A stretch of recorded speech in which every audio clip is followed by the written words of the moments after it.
Am I the a-hole for not inviting my friends for an annual New Year's trip because they didn't invite me last year? Anyway, so my friends and I have been traveling for every New Year since we were 16. We are in our early 20s now. It's a friend group of 6 people, 3 girls and 3 guys. And naturally, we all dated someone from the group at some point in high school.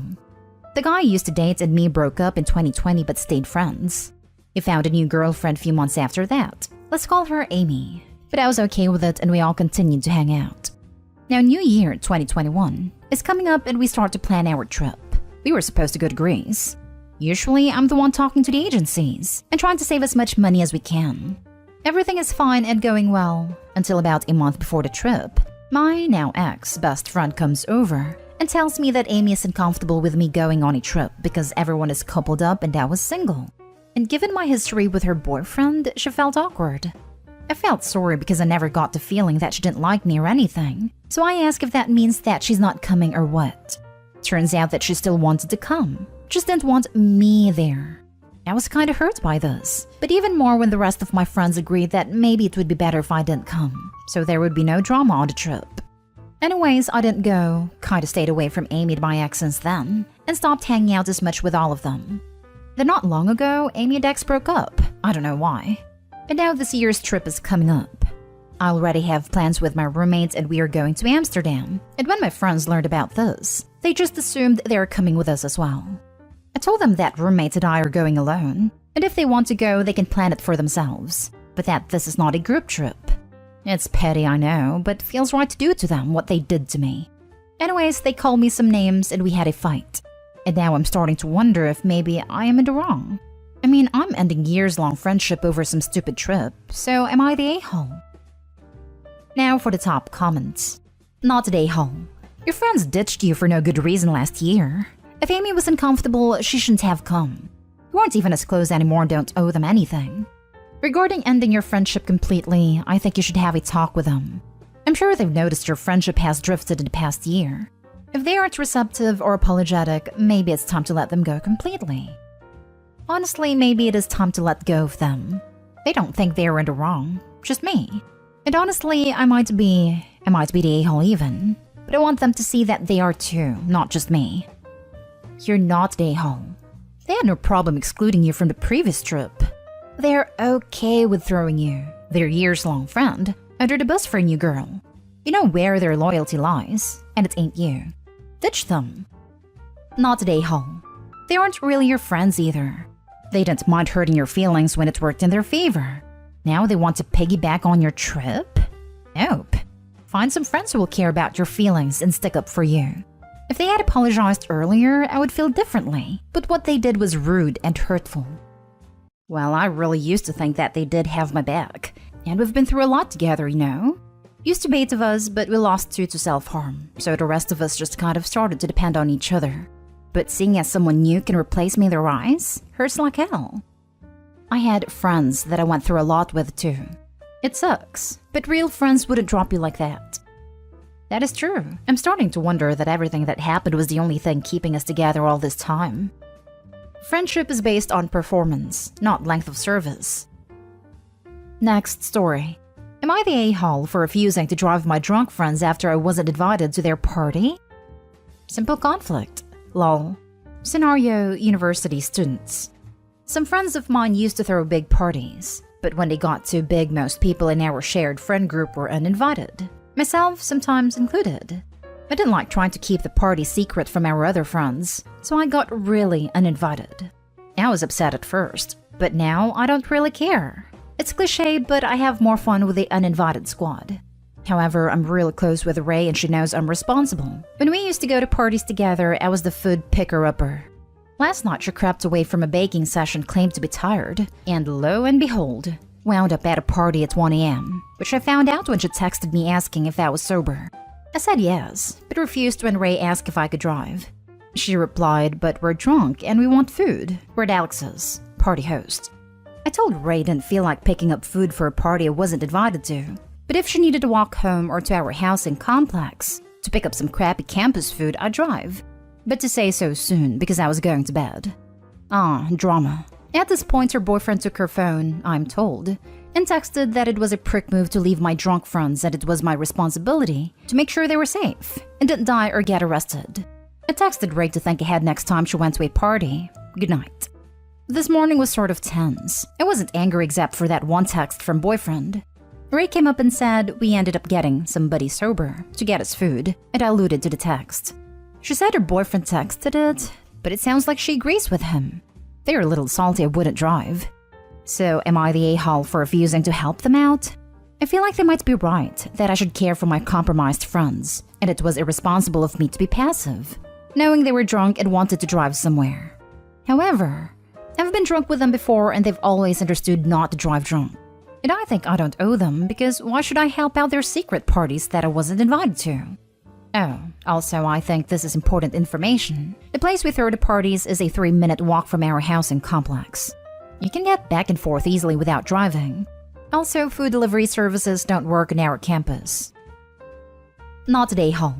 Did I read it correctly that they had a party 3 minutes away from where you all live, didn't invite you, then wanted you to be kept and just eat for the night? Saw that business. Ray crept away. World's smallest violent parade for Ray here. I've helped out stranded friends in the past and it's been all good. Happy to do it. But the people I helped hadn't frozen me out of social gatherings. They're just using you by the sounds of it. Seriously, the nerve of these kids. It's your responsibility to deliver us food. You're such an a-hole for not being a free food delivery driver for a party you weren't invited to. I hope you don't let their words get to you. They have serious entitlement issues. No matter what they say, it is not your responsibility to do anything for them. The fact that they genuinely believe somebody else is responsible for them and that they aren't responsible for their own selves is alarming. To be fair, the friend group is very communal, and we had a pact when the party started that we'd all look out for each other, alternate designated drivers, watch drinks and walk home, etc. But that was balanced and contingent on actually being invited to the parties. Thanks for this. You're helping me see that it's unbalanced. Entitled is a good word. You are not the a-hole at all, and these are not your friends. In fact, Ray's boyfriend was wrong. You're the best possible kind of friend. You told them you wouldn't play delivery driver for them, but if they genuinely needed someone to ensure that they were safe and get them home, that you would do that. What you wouldn't do is let them take advantage of you, and you were right. Take it from someone who was in your position at your age, but wasn't nearly as self-aware or confident as you are. It took a lot of years to realize that people like that aren't friends and aren't worth it. If they don't value your company all the time, including when you're not doing things for them, and they only, or even mostly, think of you or reach out to you when they want something from you, they don't care about you no matter what they insist. You're just a really useful convenience. Like Uber, except that you don't get paid. I'm glad you've already figured out that the uninvited are more valuable friends. Ditch these other ones. Thank you. Not gonna lie, I needed your comment to remind me of my worth. I still value Ray's friendship, but this is making me realize how much she uses me. I don't think I'm ready to ditch, but I'm gonna try and distance. Next story is titled, Am I the a-hole for chipping dog poop into my neighbor's front yard? I bought my house about 3 months ago. When I moved in, I noticed there were a couple dozen lumps of dried dog poop on one side of my front yard. Before I mowed the first time, I went out and picked them up with a plastic bag over my hand. The next day, I noticed a couple more fresh ones on my lawn, so I kept an eye out for the culprit. It didn't take long to realize that my next-door neighbors have some sort of Benji-looking fluff ball of a pooch that they let out unattended a couple of times a day. The dog would sniff around for a while, then run over into my yard and poop every time. It was as if he were trained that way. The daily poop accumulation rate seemed to be 2 or 3. I hardly knew my neighbors, so I was hesitant to approach them with this sort of issue right out of the gate. So I waited a couple of weeks, but I made sure to go out and pick up the poop while my neighbors were outside. One Saturday afternoon, I saw my neighbor out front while I was tending the garden.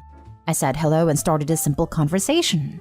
After a few minutes, I mentioned the poop and said it would be appreciated if they could pick up after their dog. My neighbor laughed and said that's not from his dog, that there is a stray dog in the neighborhood that does that everywhere. What to do? I decided to train my video doorbell to the poop zone and set the sensitivity to high. Within a week, I had a robust collection of video evidence incriminating my neighbor's dog. I'm no poop pathologist, but it's also pretty clear to me that all the poo in my yard came from the same duggo bunghole. Armed with mountains of evidence, I took the opportunity to approach my neighbor's wife when she was walking the dog. I didn't go into forensic details, but simply asked her if she wouldn't mind picking up after her dog in my yard. She also denied it, and the conversation ended awkwardly at best. I spent several more days noodling over what to do. I decided to take matters into my own hands. I pulled a pitching wedge out of my golf bag and proceeded to chip dog scat from my front yard into my neighbor's. Beyond solving my immediate problem, I could also work a bit on my short game. This went on for some time. It became a weekly ritual that I sort of enjoyed. I did it without shame and in broad daylight. Everything was copacetic until last Saturday. I was out doing my thing when my neighbor's wife barged out her front door screaming. She told me that I can't do that and called me every name in the book, including the obligatory a-hole word. I tried to keep my cool and told her that I was simply returning what was theirs. Last thing I heard was that she was calling the police as she left. I continued and finished up my chipping session. I never heard from the police. I haven't seen my neighbors' faces, yet I haven't seen another poop on my lawn. I'll probably have a horrible relationship with my neighbors forever now, but my immediate problem is solved. Am I the a-hole? Edit. Lots of discussion about whether or not I showed a video. In my second encounter with a neighbor, I told them I had video of it. She said something like, "What?" The conversation escalated to awkward and ended shortly after, so I did not show the video, but I did tell them I had it. Not the a-hole. You are simply returning their property. It would be criminal to keep what is not yours. OP fences make the best neighbors. Not the a-hole. You are just kindly returning their property. However, you could have been a little more diplomatic, considering these will be your neighbors for some time, and it would be best not to make them enemies. Maybe you could have shown them the video or some photos as evidence. Neighbors still would have denied it was their dog. People like this never learn. I think this is amusing. I had a neighbor years ago who did this because other neighbors' dogs were constantly roaming the neighborhood, pooping in everyone else's yard. Can't fence right to the street, so even having fencing didn't help. I don't remember that she ever stopped letting her dogs roam, but it made the neighbor feel better to chuck the poop over. He even added a little bit of poop from his own dog. Not stay home, but get a fence. Now for the last story. Am I the a-hole for getting mad at my brother's girlfriend for letting her kid eat my food? For context, my brother, 26 male, and I, 22 female, have lived in the same apartment for 3-ish years. It was a mutual decision and we split the cost of everything, 50-50. He earns more than I do, but the split cost is okay with me. His girlfriend, 24 female, started living with us almost a year ago, and her kid, 4 female not with my bro, comes to stay with us sometimes. This was not discussed at all, and while I don't really like kids, I don't generally mind her having around. His girlfriend doesn't share with the bills. She pitches in when she can and does her share of chores and cooking. So here's the thing. I work night shifts remotely. I buy snacks so I have something to munch on to keep me awake at night. My brother's girlfriend also stocks up on food for her kid, and this is generally classified as just for the kid. Nobody's allowed to touch it. Not that anyone would steal food from the kid in our house. I also keep my own stash of cookies and the like in our common area, as I don't want to attract ants in my room. The problem is, her kid sometimes wants to eat my food. If I'm there and they ask, I do share some. But I budget my stash, so I have enough till my next grocery run. However, recently I've noticed that my food gets depleted real fast, even though I've been eating less. Again, I really don't mind sharing as long as people ask. I asked my brother if he's been eating my food, but he says he hasn't. He did tell me that the kid prefers my cookies to what her mom gives her, so the mom has been giving her mine. I confronted his girlfriend and asked that they ask my permission next time before consuming my food. They both got mad at me, saying I shouldn't be so selfish and just share with the kid. Am I the a-hole here? It is just food, but it's been my only indulgence since my budget is tight. Now for the top comments before reading the little update. Not the a-hole. First up, why are you paying 50% when this is clearly a 3-way flat share now? Also, why doesn't the kid's mom just buy the same cookies you do? Then there's no need for them to pinch yours. They're being unreasonable, but like wrongdoers, everywhere they need to blame you so that they don't feel bad about themselves. Get a better, more robust cookie jar that repels ants and take it into your room. 4-way, don't forget about kid. Not the a-hole. You buy your food for you, not for your brother's girlfriend's kid. It's one thing to choose to occasionally share. It's another thing entirely for them to not even ask. Also, can we talk about your brother's girlfriend not contributing to the cost of living in the apartment? Shouldn't be a 50-50 split. You should be paying a third. You're being taken advantage of. She doesn't have a stable job right now because of the pandemic. That's the reason why she moved in.